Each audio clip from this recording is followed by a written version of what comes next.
Welcome to WAYSOM. Today the board in front of you explains vanishing and exploding gradients, two common problems in deep neural networks. Look at the left side of the whiteboard. Vanishing gradients mean that the learning signal becomes tiny as it moves backward through layers. Notice the numbers shown in the example.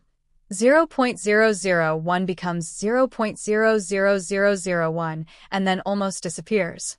When this happens, earlier layers barely update, so the network learns painfully slowly, or not at all. Now shift your focus to the right side. Exploding gradients are the exact opposite. The gradient becomes too large. The example here shows 5 turning into 50, then 500, then 5,000. These huge values force weights to jump wildly, causing unstable learning or even model failure. The image also includes two visual signals.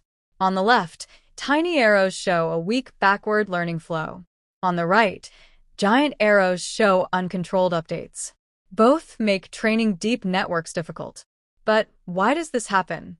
The board tells you, when gradients are multiplied across many layers in backpropagation, they can shrink repeatedly or blow up exponentially.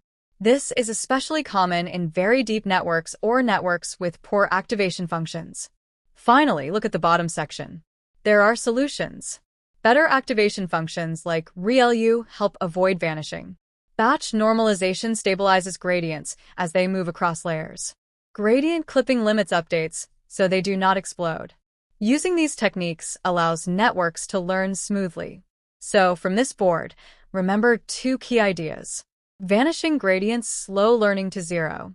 Exploding gradients make learning unstable. Understanding these concepts helps you appreciate why deep learning sometimes struggles and how modern techniques fix it. If this visual lesson helped you understand better, please subscribe to WAYSOM, the way to wisdom, and continue learning complex ideas in simple ways.